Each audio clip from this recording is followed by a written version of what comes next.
Thank you, Paul.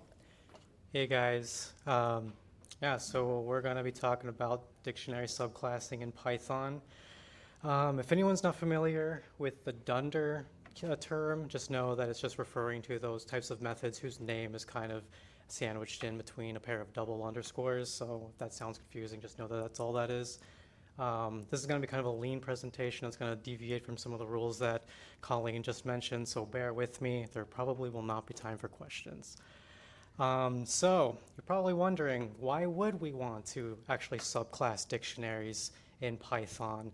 And I've got an image here that will hopefully help convey kind of what that can do for you. So like imagine this is you and you've got extensibility on your mind and maybe the idea of implementing the way that the values are stored and retrieved in a custom way, but you want the interactivity of a Python-like object.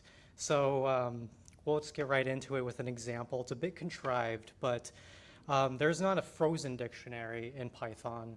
We know that they are mutable, but say we wanted, for whatever reason, say you wanted to have a frozen dictionary. Now, when you actually are using the bracket notation with dictionaries, that's going to delegate to the dunder set item method. And we can kind of overwrite that functionality by raising a type error. And so let's say we also are using like the del keyword to delete values from a dictionary, which is something that you can do. This would work as expected. So you're gonna, if you try to actually modify this object post instantiation, you do get your expected type error. And on the surface, this may look like it's working correctly, but you'll quickly find that when you try to actually use some of the adjacent methods for modification, it's not going to work as expected. And things quickly actually fall apart when you actually use any of these other methods. And so we can kind of clearly see that evidently these other adjacent methods are not actually delegating to dunder set item.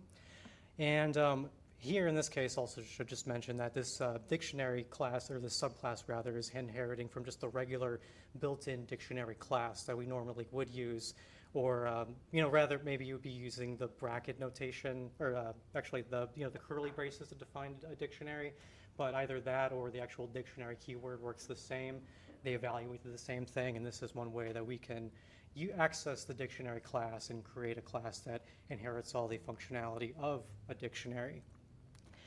To work around that, we could do something very verbose and actually kind of go through and raise type errors for every single method that we would use to modify the dictionary. So whether we're actually like calling some of those like dot set default or dot update, or using those keywords, or like the bracket notation that we had gone over. This kind of thing would work, this implementation would work, but it's a bit cumbersome. It's like, there's got to be a better way, right?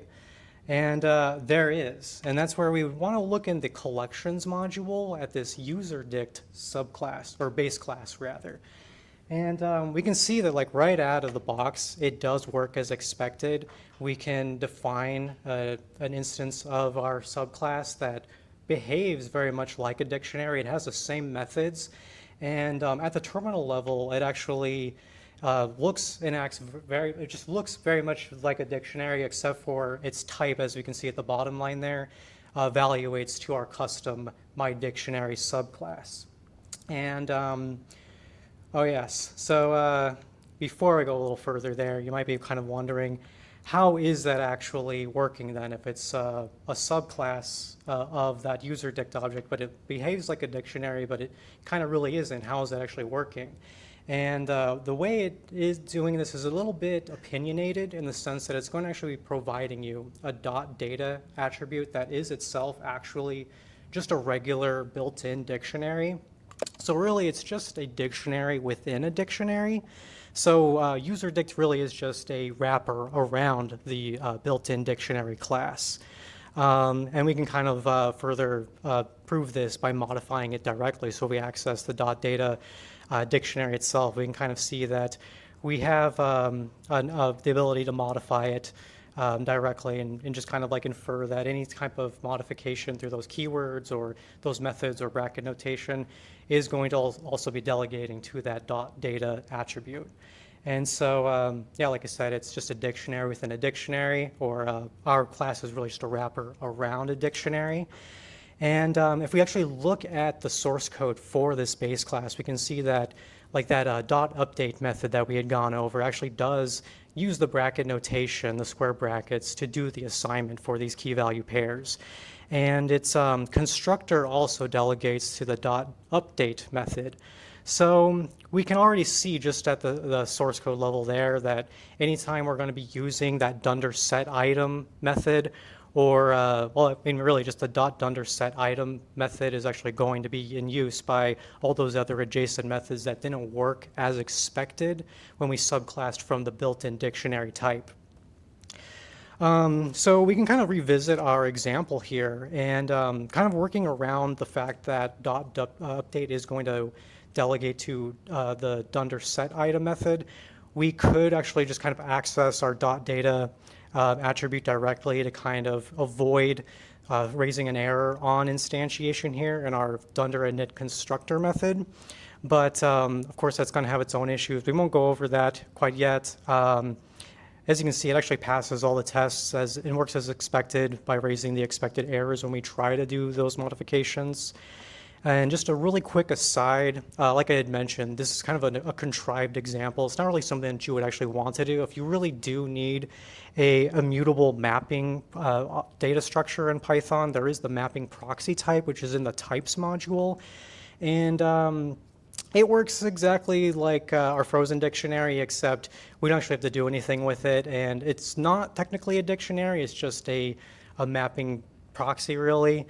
We won't talk about it too much, but do know that at least like it's very important in the sense that like the built-in type object in Python is its namespace is a mapping proxy instance. So you can kind of infer that a lot of the language actually relies very much on the mapping proxy type. So the idea of an immutable mapping data structure is very essential to the language.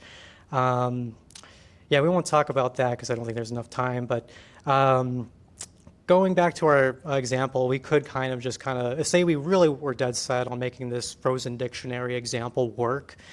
We could just kind of cast our dot data attribute as a mapping proxy type after the instantiation is complete in our constructor method. And also, like, as a quick aside, technically, since it's now immutable, we could extend it to be a hashable type of object. And from there, we could even actually use it as a key in a dictionary, since the requirements for a key to be used in a dictionary, or rather for an object to be used as a key in a dictionary, is that it must be hashable. So some people say it has to be immutable. That's not necessarily true, but we can see that we can use it as expected there. And so that's, like I said, it wasn't really a practical example, but we can see here that there are cases where maybe you want to have a typed dictionary. That's up to you to decide whether or not that's actually useful or not. But here we can have dictionaries that only accept integer values or Boolean values, or going back to the subject of how objects that are hashable can be used as keys.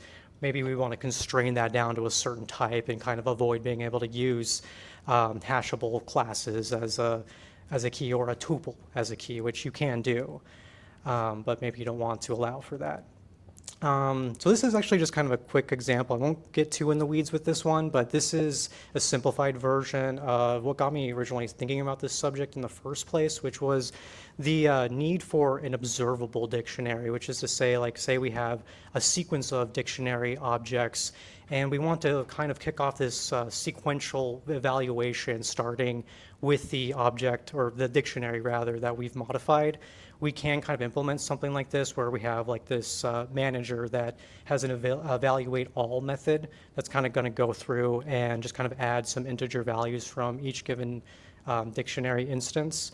And here's our observable dictionary inheriting from userdict, which like I said, works very easily out of the box without having to implement more functions than just the regular dunder set item method. And we can see that the shared instance of the manager is working as expected when we instantiate these different dictionary objects. we're gonna have them added to the manager, and then when we modify them in the bottom left, we can see in the bottom right terminal session that our evaluation is working as expected, starting with the index in the sequence that corresponds to the dictionary that we just modified. So are there any other options for kind of doing something like this? And there is one other one that I want to talk about. So that maybe, and this is another contrived example, this isn't really something that I think you would want to do, but it is something that you can technically do. So say you were dead set on having something that looks like a dictionary, walks like a dictionary, and quacks like a dictionary, but inside it's actually Redis. I don't know why you'd want to do this, but it is something that you can do by using the abstract base class mapping proxy. And so what's cool about this is that it's less opinionated in the sense that it doesn't give you a way to actually store these values out of the box. You actually kind of have to implement that yourself. And because of the fact that several of these methods are abstract methods, we're actually going to have to implement these in order to be able to actually instantiate an instance of this class. So like I said, I won't get too far into this since it's a contrived example, but just know that we are basically storing and retrieving values from a Redis instance that's running in a Docker container in this case. And it works as expected here. As you can see on the left REPL session, we instantiate our Redis dictionary, and in the Redis session on the right, we can see that it's creating these keys and their values are stored in there. And we can also kind of further just show that this is working as expected by modifying values on the right. So we can delete the ice cream key, and we can also update the number key's value and see on the left that that kind of modification is reflected in our REPL session. And we can also clear it from the left using the given .clear method, which delegates to dunder del item, just to kind of further show that it's giving us kind of this bidirectional mutability. It works, as expected with those tests. And also, mutable mapping is actually the abstract base class from which user dictionary, or userdict rather, inherits directly. And just to quickly show you, here's a diagram showing the different abstract base classes that are also in the collections abstract base classes module that we can kind of see are kind of transitively inheriting different functionalities to create our mutable mapping abstract base class as well as our userdict base class. And on that subject, say like dictionaries aren't your cup of tea, you can also do the same thing with strings, lists, or just sequences, or if say you wanted like a deduplicated collection, you can have a mutable set to make your own type of subclass the way you want to, if you want to do like these kinds of things with some other type of collection. And then the last thing before I'm going to have to hand it over to Ivan real quick, on the subject of extensibility, if you look at the Python interpreter source code, you'll see that when we actually fail a key lookup, it's going to check to see if we are using a subclass and if we have implemented this dunder missing method, which lets us do something kind of cool in this case. It's another kind of example that could perhaps be useful to you if you kind of come up with an idea that can rely on this, where when failing a key lookup, we can actually look at a default value factory where we have a preset set of keys and their default values. And on the bottom left, you can see we're just instantiating our dictionary. It's going to be empty initially, but you can see here, also just real quick, I'm kind of, as you can see in green, I'm actually setting the value explicitly. So that's just kind of to show that it's working in real time when we look at the dictionary at the end. So when we're actually just trying to look at this empty dictionary's keys, we're modifying it in place simply because we're then delegating to the dunder missing method. And we won't be able to go over much more about extensibility, but last thing I will just say is that part of the reasons we have those initial issues with the built-in dictionary class is because there are a lot of performance optimizations that are happening at the C level. And so if performance is imperative to your use case for your dictionary, you may want to actually go that kind of verbose and cumbersome route of actually defining your custom methods explicitly rather than using those abstract base classes that I talked about. But yeah, I'm on LinkedIn. Feel free to add me. I'm also available for work. So yeah, that is it. And I'll have to hand it over to Ivan now. Thank you so much, guys.